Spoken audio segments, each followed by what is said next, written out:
আসসালামু আলাইকুম বন্ধুরা, আশা করি আপনারা সকলেই ভালো আছেন। আর আমি আজমিরা কিচেন অ্যান্ড ব্লগ আবার একটি রেসিপির ভিডিও নিয়ে হাজির হয়েছি আপনাদের মাঝে শেয়ার করার জন্য। আজকে কিন্তু পোলট্রির মাংস রান্না করব, এটাই আপনাদের দেখাবো। তার জন্য কিন্তু পোলট্রির মাংসটা আমি কেটে ধুয়ে বেছে নিয়ে চলে এসেছি।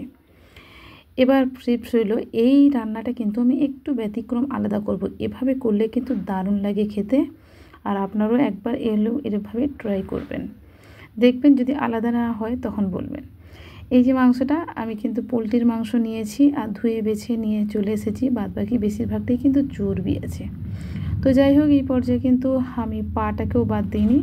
এটা কিন্তু মাছ আমি দোকান থেকে কেটে নিয়ে এসেছি, আর ঘর থেকে কিন্তু মানে হাত দিয়েছিল, হাফটা কেটে আমি টুকরো করে ছোটো করে নিয়েছি।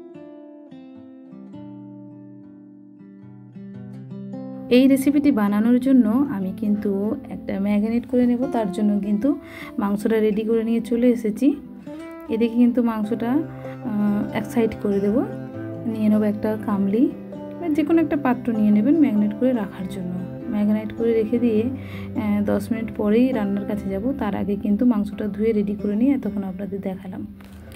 এই পর্যায়ে কিন্তু আমি এর মধ্যে মাংসটা ঢেলে এর মধ্যেই কিন্তু দিয়ে দেবো পেঁয়াজ বাটা। পেঁয়াজ কিন্তু কুচিয়ে আগে দিয়েছি, কিন্তু এই পর্যায়ে কিন্তু একটু আলাদা করব, সেই কারণেই। তো এর মধ্যে দিয়ে দেবো পর্যাপ্ত আদা রসুন বাটাটা, একসঙ্গে বেটে নিয়ে চলে এসেছি আমি অফ ক্যামেরাতেই।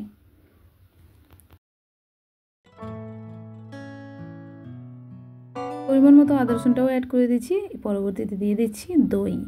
দইটা কিন্তু বেশি নয়, একটু পর্যাপ্ত দেবেন। অর্থাৎ আমি দিয়েছি 250 গ্রামের যে দইয়ের প্যাকেট হয় তার মধ্যে হাফ দিয়েছি, হাফ রেখে দিয়েছি। আর এই পর্যায়ে দিয়ে দেবো কিন্তু অর্থাৎ এলাচ, লবঙ্গ, দারুচিনি বাটাটা দিয়ে দেবো, হলুদ গুঁড়ো দিয়ে দেবো, লঙ্কার গুঁড়ো। হলুদ একটু কম ছিল, একটু অ্যাড করে দিলাম। এই পর্যায়েও আমি লঙ্কা গুঁড়োটাও অ্যাড করে দেবো।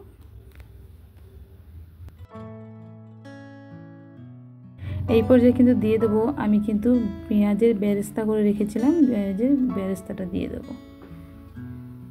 স্বাদ অনুযায়ী লবণ,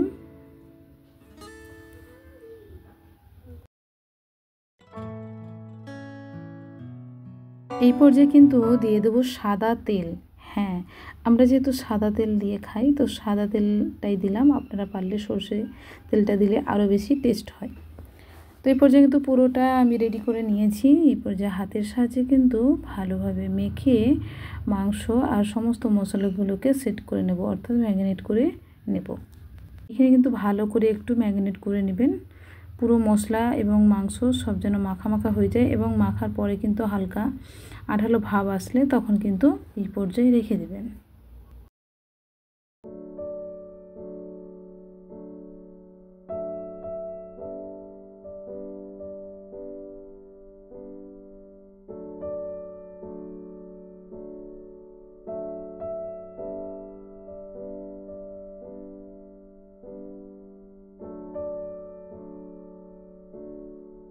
পর্যায়ে কিন্তু আমার মাখানো হয়ে গিয়েছে, রেখে দেবো 10 মিনিটের জন্য ঢাকা দিয়ে। আরও বেশি রাখলে ভালো হয়। তো 10 থেকে 15 মিনিট পরে কিন্তু আমি ফিরে এসেছি, চলে এসেছি রান্নার কাছে। এদিকে নিয়ে নিচ্ছি একটা কড়াই, কড়াইয়ের মধ্যে দিয়ে দেবো তেল, সাদা তেল দিয়ে দেবো। ফোড়ন হিসাবে তেজপাতা দিয়ে দেবো, গোটা গরম মশলা অর্থাৎ এলাচ, লবঙ্গ, দারুচিনি দিয়ে সামান্য কিন্তু ফ্রাই করে নেব।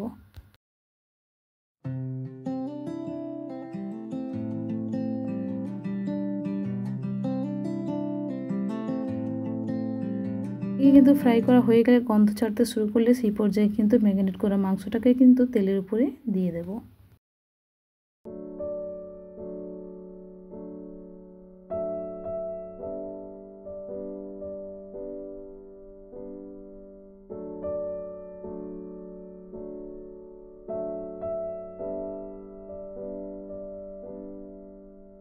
এই পর্যায়ে কিন্তু একটু নাড়াচাড়া করিয়ে দেব। এটা সেই পর্যন্ত আমি কুক করে নেব যতক্ষণ না তেল ছাড়তে শুরু করে।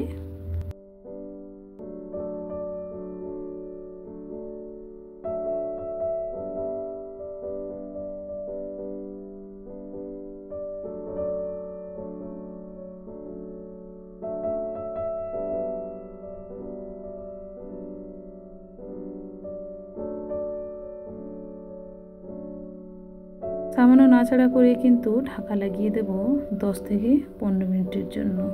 এই সময় কিন্তু চুলার আঁচটা হালকা রেখে দেবেন, অর্থাৎ মাঝারি। এই পর্যায়ে কিন্তু আমি ঢাকাটা সরিয়ে নিয়েছি, অর্থাৎ 10 থেকে 15 মিনিট পরে ফিরে এলাম।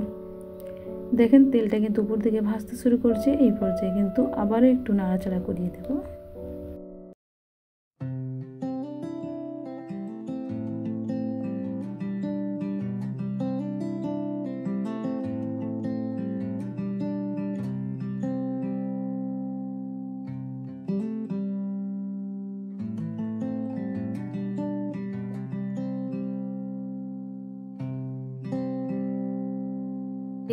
এইভাবে কিন্তু অনবরত একটু নাড়াচাড়া করে তেল ছাড়া পর্যন্ত করে নিতে হবে। এদিকে কিন্তু আবারও 10 মিনিটের জন্য ঢাকা লাগিয়ে দেব। এদিকে কিন্তু যেসব আপু এবং ভাইয়ারা আমার চ্যানেলটিতে নতুন এবং চ্যানেলটি প্রথম দেখছেন, দেখতে দেখতে ভিডিওটিতে একটা লাইক করে দেবেন আর চ্যানেলটিকে সাবস্ক্রাইব করে পাশে থাকা বেল বাটনটি অন করে রাখবেন। এতে করে নতুন ভিডিও আপলোড দেওয়ার সাথে সাথে তার নোটিফিকেশান পেয়ে যাবেন আর সময় সুযোগ করে আমার ভিডিওগুলি দেখে নিতে পারবেন।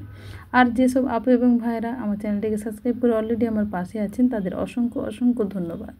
এতে করে 10 মিনিট পরে কিন্তু আমি আবারও ফিরে এসে আবার একটু কষিয়ে নাড়াচাড়া করে নিচ্ছি।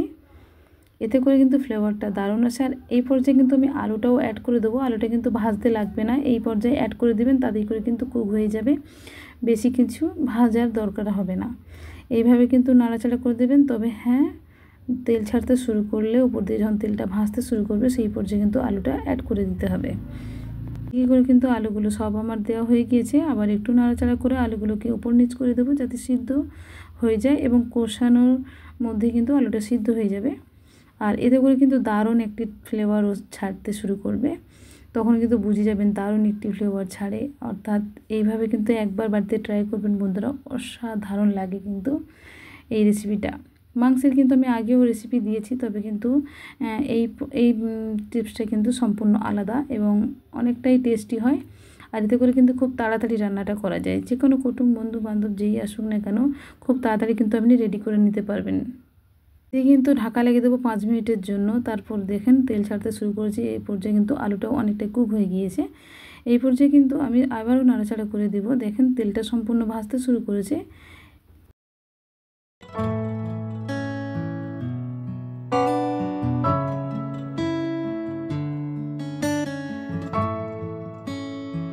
আবার একটু খানিকক্ষণ নাড়াচাড়া করে দেখবেন আলুটা কিন্তু সিদ্ধ হয়ে গিয়েছে অলরেডি, দেখেন। তো এই পর্যায়ে কিন্তু আমি পানিটাও অ্যাড করে দেবো, পর্যাপ্ত পানি, অর্থাৎ আর কষাতে লাগবে না, যেহেতু তেল ছাড়া শুরু করেছি। পুরো রেসিপিটা অলরেডি মনে করেন 90% হয়ে গিয়েছে। এবার কিন্তু ওই যে গামলা ধুয়ে যে পানিটা ছিল ওটাও দিয়ে দিলাম, যেটাতে মাংসটা ম্যারিনেট করে রেখেছিলাম, আর পর্যাপ্ত পানিটা অ্যাড করে দিয়েছি।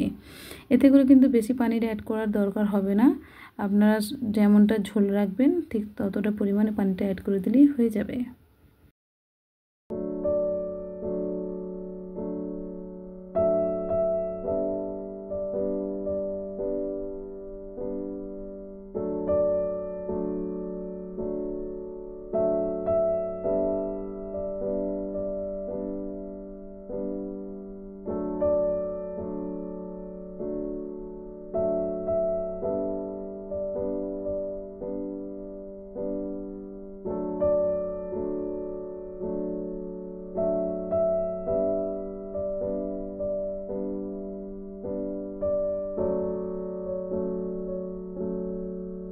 পুরো পানিটা কিন্তু আমার অ্যাড করা হয়ে গিয়েছে। এই পর্যায়ে কিন্তু 10 থেকে 15 মিনিট পরে আবারও আপনাদের খুলে দেখাবো।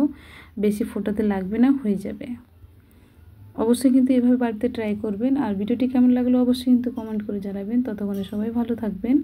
দেখা হচ্ছে আবারও কোনো রেসিপির ব্লগ ভিডিওতে। ততক্ষণে সবাই সুস্থ থাকবেন। আজকের এই পর্যন্ত। আসসালামু আলাইকুম, আল্লাহ হাফেজ।